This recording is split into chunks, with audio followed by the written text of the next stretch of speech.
So for this cam, we're going to try something, not that one, this one. We're going to try to show you something a little bit different. Um, we're going to start by taking this information that's in this table, and this would be it could be any, by the way, you could do this for any cam, but take your information that's in this table and put it into Excel. So open up an Excel spreadsheet and do this. Um, the first thing I'm going to do, get the angles here. Notice in this case, I don't have the 90 degrees. You can, it's no big deal, but in this case, the 90 and 270 I took out. So first thing we got to do is we got to actually turn 10/16 into the actual number, that 10/16. So I'm going to copy this and put it over here. And then I'm going to tell this thing to do the following. I'm going to say equals this number divided by 16. Boom. That'll give me a decimal. I'm just going to control down that. And let's format this to like 4 decimal places. So format cells, number, 4 decimal places, okay. We'll take both these and center them as well. Now,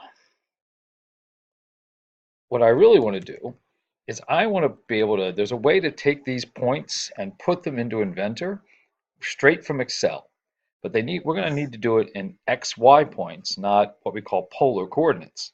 So what I'm about to show you, you don't even need to know why it works. If you want to check with me, I can explain it sometime. But we're going to change this information into an X and Y coordinate. So we're going to put X here and put Y here, and there we go. Now, how we're going to do that? You're going to type the following. We're going to do equals, and then we're going to do this number, the radius, times, and then we're going to go cosine, C-O-S, this function right here. Now, inside there, we're also going to have to turn it to something called radians, so don't panic, just R-A-D-I-A-N-S, this function right here, and click on the angle, parenthesis, parenthesis, and hit enter. Now, in this case, it's just going to be whatever we see here, no big deal. And we can take that, drag down, and Control D, hold down Control and hit the D, and that will give you all the X coordinates for these. And now we're going to do the Y. Y, we're going to do equals, and then we're going to, once again, click on the radius, times, this time we're going to use the sine function.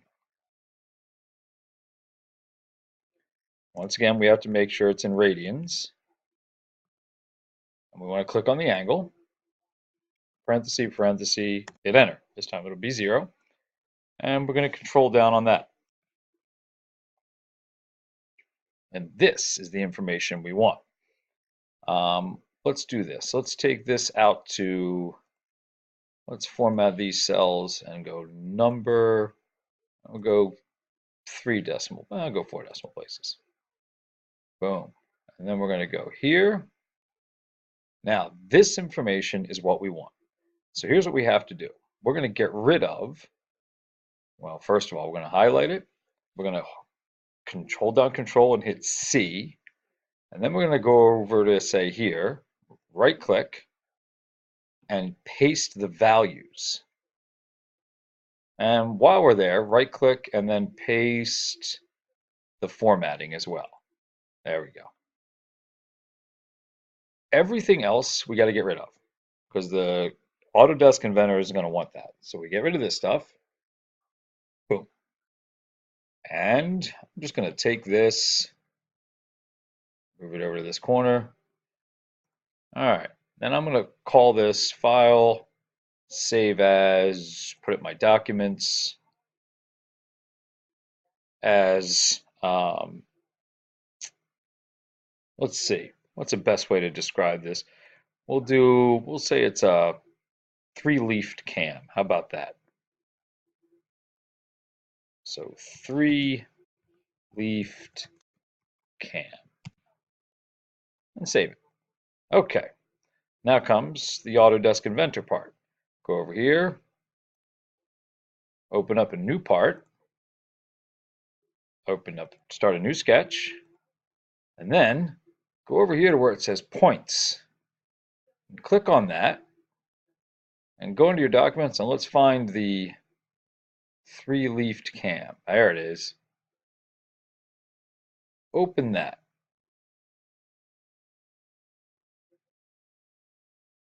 And voila, it puts in all of those points.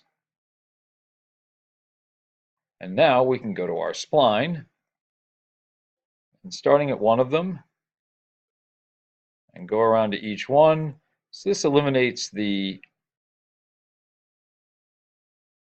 lines, the construction lines that we had to do earlier. Just a little bit of work in Excel. And granted, you may not be aware how to, may not be familiar with how to convert polar coordinates into X and Y, but it's not too, you really don't need to know why it works to do it, to be honest. And like I said, I can show you anytime if you are curious. And we complete it. And we'll put our little circle in the middle, 0.25. Finish the sketch. Let's see if it'll let us extrude it. Yes. All right. And that will be, we'll see if that cam works. Hopefully it does. If we needed to simplify it in other ways, we could. But it is a useful way of getting a set of points in there so we can make an irregularly shaped cam like this.